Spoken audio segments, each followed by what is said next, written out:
मुझसे कमेंट करके एक प्रश्न पूछा गया था, यह फोटो मेरे पास भेजी गई थी कि जो ट्रांसमिशन टावर होते हैं उसमें इस प्रकार से एक ही फेस को 3 भागों में बांट करके क्यों लेके जाया जाता है। कभी कभी आपने देखा होगा ये 4 ठो होते हैं, ठीक है, ये 4 चीजें, ये जैसे 3 कंडक्टर है ना, इसकी जगह पे 4 कंडक्टर होते हैं, तो उन 4 कंडक्टरों में मतलब एक ही सप्लाई जा रही होती है, एक ही फेस जा रहा होता है। तो ऐसा क्यों किया जाता है, एक पूरा एक ही तार को, एक ही कंडक्टर को क्यों नहीं लेके जाते हैं, इसके पीछे का क्या कारण है, आइए जानते हैं।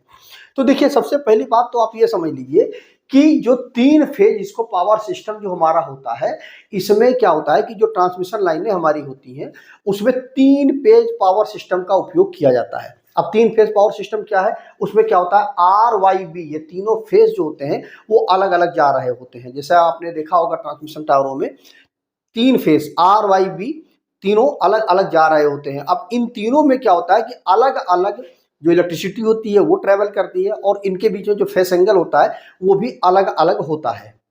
अब इसमें होता क्या है कि जो 3 फेज सिस्टम होता है उसमें 3 कंडक्टर जा रहे होते हैं, और यदि उसमें न्यूट्रल की जरूरत है तो न्यूट्रल भी जा रहा होता है, तो उसमें 4 कंडक्टर हो जाते हैं। कुल मिला करके 3 तो चलते ही चलते हैं आर वाई बी के रूप में, और चौथा अगर जा रहा है तो न्यूट्रल के रूप में जा रहा होगा। अब बात आती है कि इस प्रकार से एक ही कंडक्टर को क्यों नहीं भेजते हैं, 3 कंडक्टरों को अलग अलग क्यों भेजा जाता है। तो इसको क्या बोलते हैं हम कि बंडल कंडक्टर, जिसको हम बोलते हैं। इसका इस प्रकार से बंडल कंडक्टर का क्यों उपयोग किया जाता है, एक ही कंडक्टर का क्यों नहीं उपयोग किया जाता है। तो इसका कारण यह है कि यह इस प्रक्रिया क्या बोलते हैं हम, बंडल कंडक्टर का प्रयोग करना, इसको हम बोलते हैं। अब इसमें होता क्या है कि जब हाई वोल्टेज जो हमारा होता है, जो कि 220 केवी 400 केवी के रूप में होता है, इसमें क्या होता है कि जब ट्रांसमिशन लाइनों के लिए एक ही फेज को संभालने के लिए एक बड़ी मोटी जो तार होता है, कंडक्टर होता है, उसका उपयोग करना व्यावहारिक नहीं होता है। क्यों? क्योंकि उसका वजन, एक कंडक्टर का जो वजन है वो बहुत ही ज्यादा हो जाएगा, ठीक है। अब ज्यादा वजन हो जाएगा तो उससे हमें दिक्कत होगा उसको कैरी करने के लिए। इसके बजाय एक फेज को कई तारों में बंडल कंडक्टर के रूप में विभाजित करके एक स्थान से दूसरे स्थान से इस प्रकार से हम भेजते हैं।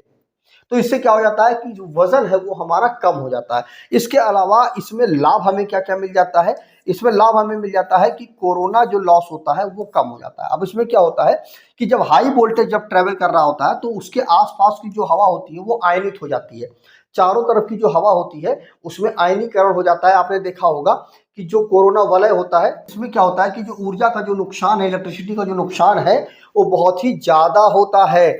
लेकिन जब हम बंडल कंडक्टर का उपयोग करते हैं तो इस प्रभाव को हम काफी हद तक कम कर देते हैं। इस प्रकार से जब बंडल कंडक्टर का उपयोग करते हैं तो दूसरा इसमें क्या होता है कि लाइन की जो क्षमता होती है वो बढ़ जाती है।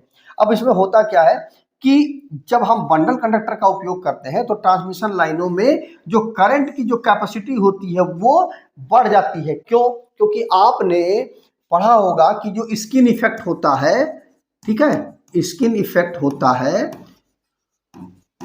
वो कम हो जाता है। कि जब एक सिंगल स्टैंड का जो तार होता है उसमें स्किन इफेक्ट ज्यादा होता है, लेकिन जब फ्लेक्सिबल तार का उपयोग करते हैं तो उसमें स्किन इफेक्ट कम हो जाता है, क्योंकि उसमें नंबर ऑफ कंडक्टर की संख्या ज्यादा हो जाती है।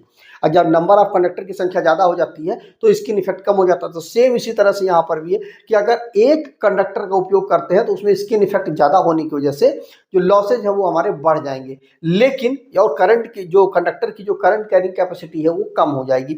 लेकिन जब हम 3 कंडक्टर का उपयोग करते हैं तो उसमें स्किन इफेक्ट कम हो जाएगा और जो लॉसेस हैं वो हमारे कम हो जाएंगे, उसको हम रिड्यूस कर देंगे। तो इसलिए भी हम बंडल कंडक्टर का उपयोग करते हैं ट्रांसमिशन लाइनों में। इसके अलावा जो सिग्नल की जो स्थिरता है वो भी बेहतर हो जाती है। मतलब जो बंडल कंडक्टर के कारण वोल्टेज का विभाजन समान रूप से होता रहता है, और जो ट्रांसमिशन लाइन अधिक जो हमारी कुशल हो जाती है, उसमें इफिशियंसी उसकी जो है वो बढ़ जाती है। इसलिए हम बंडल कंडक्टर का उपयोग करते हैं। अगला है कि जो हाई वोल्टेज के लिए जो इंसुलेशन की आवश्यकता होती है। अब इसमें क्या होता है कि जो हाई वोल्टेज होता है, हाई वोल्टेज जो ट्रांसमिशन लाइन होती है, इसमें तारों के बीच में उचित दूरी होना आवश्यक है, क्योंकि तीनों फेसों में वोल्टेज बहुत ज्यादा ट्रेवल कर रहा होता है, जिसकी वजह से अगर आप प्रॉपर तरीके से उसके बीच में इंसुलेशन नहीं देते हैं तो क्या होगा कि शॉर्ट सर्किट, स्पार्किंग की प्रॉब्लम हो जाएगी। लेकिन यदि आप वहीं पर यदि आप मोटे तार का उपयोग करते हैं तो आपको बहुत ज्यादा इंसुलेशन देना पड़ेगा, क्योंकि उसका जो वेट है वो बढ़ जाएगा, कंडक्टर का जो वजन है वो बढ़ जाएगा।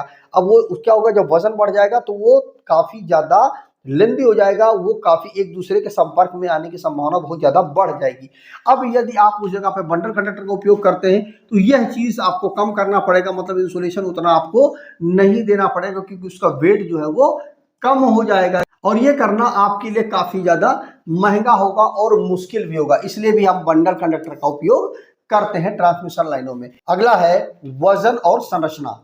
अब इसमें क्या होगा कि यदि हम एक या दो तारों का यदि हम उपयोग करते हैं तो ये काफ़ी ज़्यादा भारी हो जाएंगे, जो तार हैं ट्रांसमिशन लाइनों के, तो उन तारों को संभालना, उसका कैरी करना उसको काफ़ी ज़्यादा मुश्किल हो जाएगा। और उसके साथ साथ जो ट्रांसमिशन जो टावर होते हैं उन पर काफ़ी ज़्यादा प्रेशर पड़ेगा, दबाव पड़ेगा, क्योंकि उनकी कैपेसिटी तो उतनी है नहीं कि उस तार को, उतने भारी तार को वो ले जा सकें।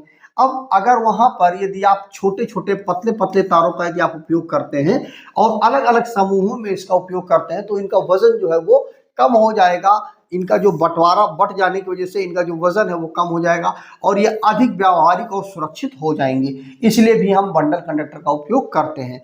इसके अलावा रख रखाव और फॉल्ट हैंडलिंग में भी काफ़ी सुविधा हो जाती है, मतलब कई जगह पर अलग अलग तारों का उपयोग करना और उसका रख रखाव करना आसान हो जाता है। यदि किसी तार में कोई समस्या आती है तो पूरी की पूरी लाइन को बंद किए बिना केवल उस हिस्से की मरम्मत की जा सकती है। इससे क्या होता है कि जो ट्रांसमिशन सिस्टम है, हमारा ट्रांसमिशन लाइन है, उसकी जो विश्वसनीयता है जो हमारी वो बढ़ जाती है। इसलिए भी हम बंडल कंडक्टर का उपयोग करते हैं, मतलब किसी एक तार में कोई प्रॉब्लम आ गई है तो हम सीधे उस तार को ही रिपेयर करेंगे, बाकी दो तारों से हमारी सप्लाई जा रही होगी, तो उससे क्या होगा कि हमारा जो मतलब जो नुकसान है, जो हमारी लाइन है वो बंद नहीं होगी और हमारा काम भी चलता रहेगा। इसके अलावा जो लॉस में जो कमी है, लॉसेज में जो है वो कमी आ जाती है।